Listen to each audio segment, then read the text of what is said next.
this cold and wintry Tuesday.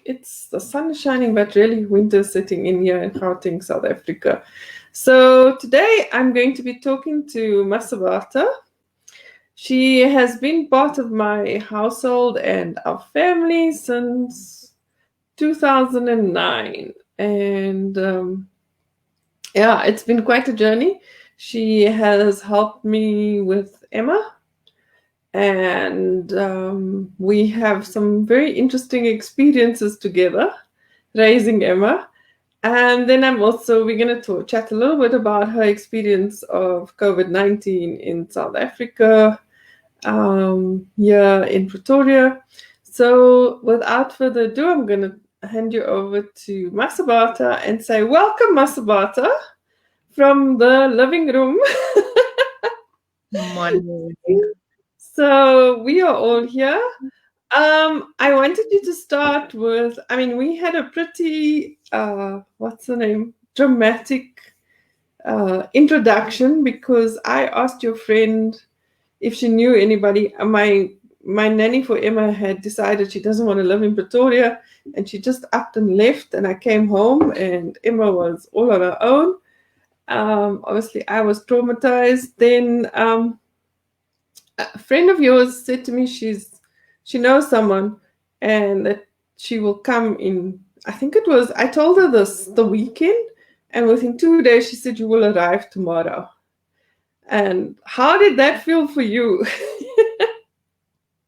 I was very excited when Capsen told me that I got job for you in Pretoria. I know you can do that. Then I said, no, it's fine because I'm at home. I'm not working.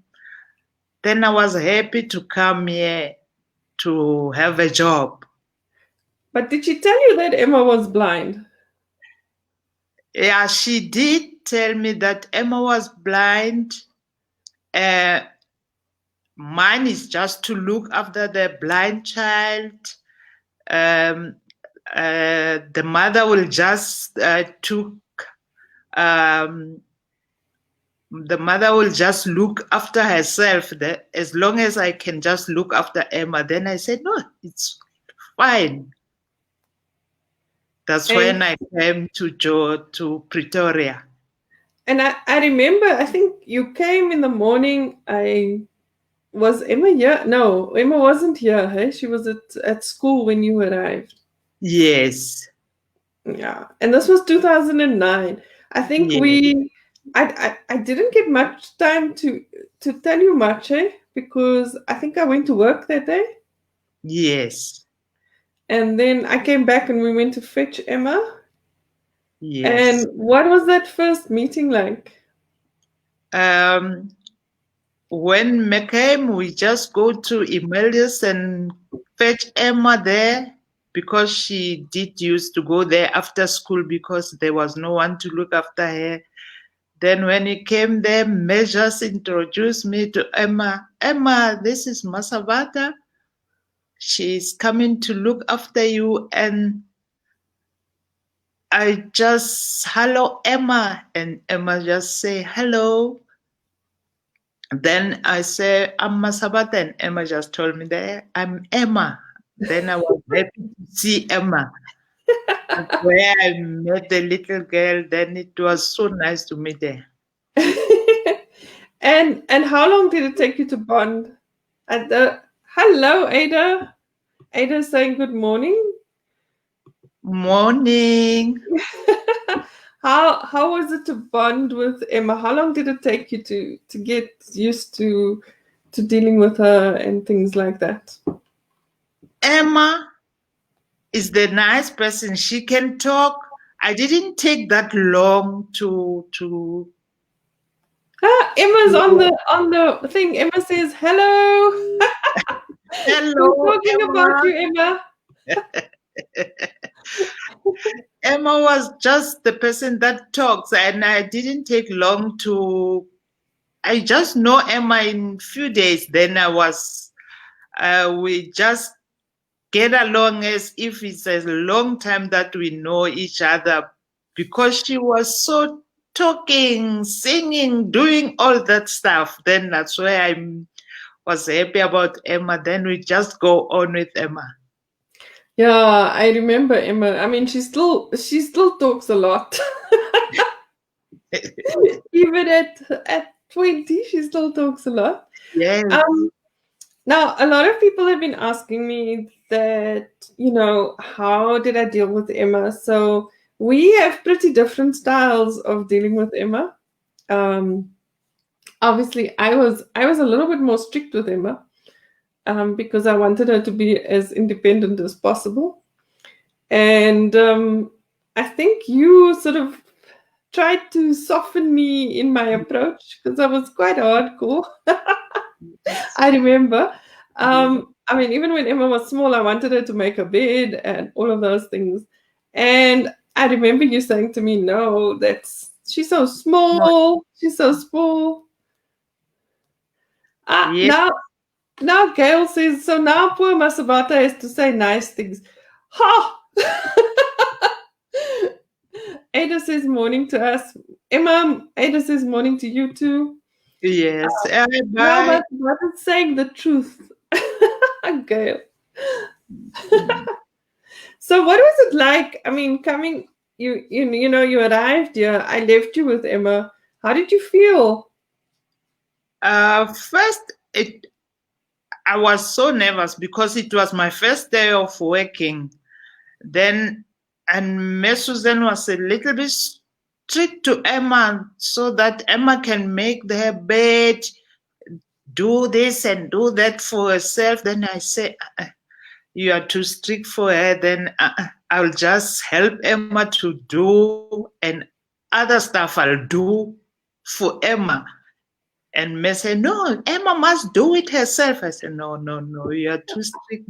Then I just take time. She'll just get that time of doing stuff for herself. Yeah, look now she lives in Los Angeles. I think also along the way we've been through homework days, school plays, Emma's dancing and all of that, and her drama. I know that you helped her learn her lines when she was preparing for plays. Tell us a little bit about that. Emma did go to drama, and a drama they gave a script so that he can learn the lines. Then he come back with it at home. Then I have to read where it's supposed to be someone else. Then Emma, I told her only once that your line is saying this. Then I read the line for Emma, yours line saying this. And Emma is good at that. The time when I finish reading the last line of someone who she's supposed to follow, then she just go on like that. She was good at that. Yeah, so her memory is phenomenal.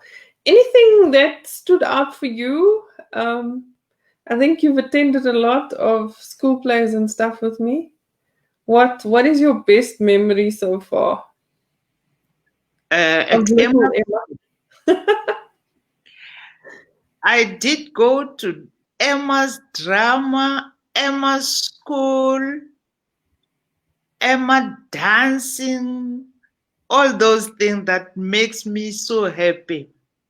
Yeah, it's just and what is it? I mean, she's very far away, so we miss her terribly. What is it like now? I mean, the house went very quiet when Emma left. Mm. We are just alone here, and the house, you can feel that the house, there's someone who's missing inside this house. So quiet. It's only her doggies outside there barking only. There's no loud music anymore. No loud music. But And how, hmm? she was fine when she knew that now Miss Susan is the time of coming back from home. Then he can lower the volume of the music. Then or maybe close the door, the bedroom door. Then when it's not fine, I'll just go upstairs and say, no, just cool down. Mem is here. Then we were so fine with Emma. Uh, uh, so, any other memories that you know of Emma? It's just important. Like we taught Emma a lot of things, like how to eat at the table, how to do things. How did you do that? Because you spent a lot of time when she was little teaching her how to do things properly. Mine was just to pour water in the bath. I just teach Emma to get inside the bath, do herself, then out, dry herself. Sometimes try to teach her how to comb her hair, all those stuff, and eat with the fork and knife when we come into the table. Then she was so good. She was the first learner. She was good. So she was pretty obedient. Hey Emma, you were actually quite a good child. I hope you stay like that. And don't go into the roaring 20s. Um, let's see what else. And I remember the day, I don't know if you were here yet when she was riding a bicycle. Um, One day we just took the bicycle, and the bicycle was having a flat tire. We Uh, have to take it with Emma, the two of us, the flat tire, the flat bicycle with the flat bicycle tire to the garage with Emma. Then we just go there down there in Leonwood, and um, people at the garage help us to pump the wheel, and the bicycle was fine. Then we have to come back. Emma must just be on the bicycle, try to to ride a bicycle herself. She did well. I was just there to guide her. We mustn't be on the road. We must be on the side so that the cars mustn't bump into us. She was so fine. so yeah, Emma says she can't ride a bike anymore. She must come back and learn again. And what did you think when Emma told you that she's gonna go to Los Angeles? I didn't feel fine at first, but I did see that this is an opportunity for Emma to go and meet people out there, because I think it was not the first time that she goes overseas. She did visit first, then now I think she has to go there and learn, get educated in Los Angeles. That was so fine for me. I did Yeah, like that. Yeah. and we are planning, if COVID-19 allows us, we are planning to be there for Emma's 21st. I mean, it's like how many years? 9, 12 years that you've been with us, eh? You're like part of Yeah, the family. yeah. She's So turning 21 this year. I don't see any questions from the audience. You are welcome to ask. For those who are watching, welcome to ask us questions. I just wanted to give you insight into how I had help with Emma. And Masabata's been my right and left hand for a very long time. And she's also run my household like with military precision. She might not be strict with Emma, but she's certainly strict with me. Hey? Yes, ma'am. So tell us about your experience of lockdown and how do you feel about it? I this I didn't take it seriously, this lockdown. But the time when our president say we must stay inside, don't go anywhere, that's where I see this is serious. And at first it just make us sick. I didn't feel fine of not going out free like that, but now I'm used to that, to be inside. Then I, I think it's going to be fine till it goes. And and we also had a very dramatic start to lockdown for us. Um, I mean, I remember you coming in that morning. Uh, Actually, you didn't come in. I think you got a fright when you saw the doggy, and I heard you like exclaim from there, that I must come quickly. I don't think you came to call me. Tell us about that. I think it's a good experience to say our first day of lockdown, and our doggy decides to get injured. Uh, I Ruby it's the dog that always making noise, barking.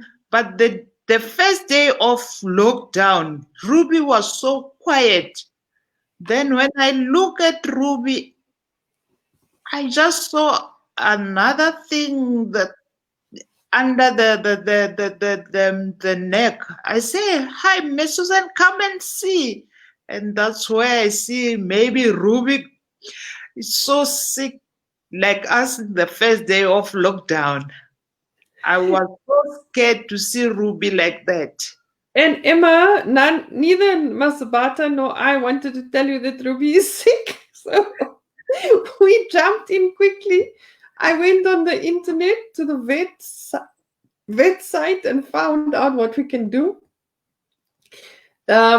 They showed us photos exactly what Ruby's neck was like, and Mm. then we realized that she had a boil, and then we started treating her with bicarbonate of soda and Epsom salts, or something like that, Uh, Epsom salts and Dettol. and Dettol. Yeah, Yeah. and we were just praying that this works because the vet said put it on every 3 hours. And poor Ruby looked like she was about to die, so we were like praying very hard that she doesn't. And by the next day, she was fine. We just needed to wait for her to bark. So now she is back to her guard dog self, and she creates a massive noise in the morning when all the dogs and the runners and joggers are out. So we are quite happy that she's okay. Masabata, Ada has a question for you. What was your struggles when it came to doing homework with Emma? Um, the first thing, I didn't know how to read her homework because she was using the braille thingy. Then I didn't know anything about braille thingy. She has to um, read for me and then explain, and that's where I have to figure out, oh, this is supposed to be like this, Emma. Then she has to do in the machine, the braille machine, because I didn't know how to use the machine and read the thing with hands like that. But at school they gave her also the cited papers so that I can read, and she can do with braille her homework. So I remember you used to do the reading and all of that stuff, eh? And I used to do the maths and the physics, Yeah, what, biology and something else. I yeah, remember. Yeah, yeah. so we split the homework until it got a lot. In what grade was it? It started getting a lot. I'm sorry. When did it start getting a lot that I used to come home from work and do homework with Emma? Um, I think in high school, eh? yes, when they are just in high school, when they are having maybe going to have exams or those tests. That's where may have to just help there. And now the the biggest thing that you introduced is that Emma could have breakfast in bed in the morning. So you started treating her like a Hollywood actress long before she was one. Really, I did feel for her to come down, sit at the table, eat, especially in winter. I say, okay, man, no, I'll just make the breakfast and bring it to you upstairs in your room. Just be in bed, eat, still in bed. You'll just come out of the bed. When you're done with your breakfast, then we go on, put in your uniform and get ready to school. That's where Emma eat her breakfast in bed. So I got jealous of that. So I said, I also want breakfast in bed in the morning. Oh, so that was funny. So yeah, I don't see any other questions. Everybody says, "Oh no, poor Ruby." Now Ruby was, ladies. Ruby is one of those dogs that chases spiders. What's those flying insects, and she makes sure that she catches it. So we were sure that one of those insects or spider had bitten her because it looked exactly like the picture that the vet sent us. He asked if it looked like this, so we at least felt better. But yes, Ruby's right as rain right now. Ada says, Masabata, please pack your bags. I'm coming to fetch you. You spoil Suzanne way too much. Well, if it wasn't for Masabata, I don't think I would have the routine that I have now. She makes sure that I stick to it. Especially tell them about when I started gymming.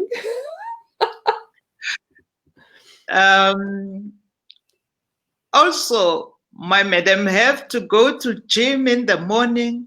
I have to take out the gym stuff, the clothes of gymming, the water, the bottle of those stuff, and just to wake up to gym and go. Sometimes go at 5. I have to do the things previous day in night. Then she can just wake up and dress and take her stuff and go to gym. I I'll think see that was her. when we did, yeah, when we did boot camp, eh? Remember, I used Yes. to go in the dead of winter. Evelyn, we must do our 40-day challenge again. Um, so we went to gym like at, I think, started at 5 a.m. in the morning. Oh, Yeah. it was like, yeah, I was crazy at one stage. Chatua wants to know, how did you entertain baby Emma, preteen Emma, and teenager Emma? Okay, let's start with baby Emma. Emma had lots of toys. Too much of toys, Emma. Even So how did you play with her, keep her entertained when she was small? When she was a baby? Well, she wasn't a baby, she was like 9 years old. mm, I have to choose toys from Emma because the toys were too much. I have to choose the teddy bears, the sets. The, when set is, I'm talking about the kitchen. She got those kitchen stuff, plastic foods, pots. I have to microwaves, and then we have to play there. Emma played the kitchen with Emma. Then she used to be like that. That's that with her toys. And then when she was pre-teeny, when she started listening to music and stuff, how did we entertain her? We we just get forgetting about toys and we get into music now. She got plenty of music. She got first she got too much of CDs. Then when the times go on, she used I didn't know how, because I didn't use those things. The computer. She was playing the music with the computer. Then we we listen together with Emma with the music, and she just play the music. Then that's where he just forget about toys and get into music, and then he just go to dance with him, play music. That's where I just see Emma is just growing now, no more a little girl. Emma says, yeah, we played with the ball. When was that, Emma? When you were a baby or when you were a little one? Little Emma. We we have a shack outside, the tool shack. We have to go there and play with the ball. I have to teach Emma, open your hands like this. Then I throw the ball at Emma and she catches the ball and throw it back to me. And she was doing things as if she was a sighted person. She did very well in the ball. We just play ball outside with Emma. And I remember then we got our trampoline and swimming and all of those things that she did when she was small, and that continued in teenage years.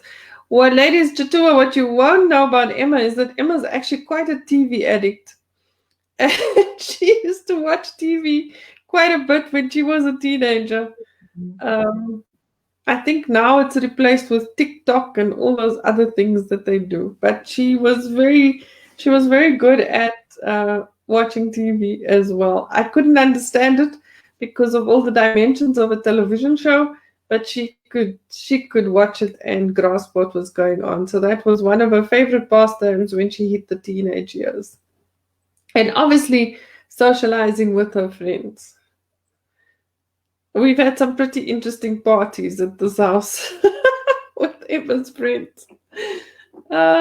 So yeah, I don't see there are any other questions. I think it was wonderful having a conversation with you, for sharing our experiences with the rest of the world. And I would want to say thank you for everybody who tuned in today. I'm going to make this a standing Tuesday appointment and talk to people who have influenced our lives and who have something to contribute, and get them to have a conversation with me. So thank you, Masabata, for agreeing to come on the Facebook Live with me. I know it was a little bit intimidating, but Thank you, I'm glad Mia. that you came on. All right. Thank you Bye, so much. everybody. We will see you next time. Say bye to people. Bye. Thanks for watching.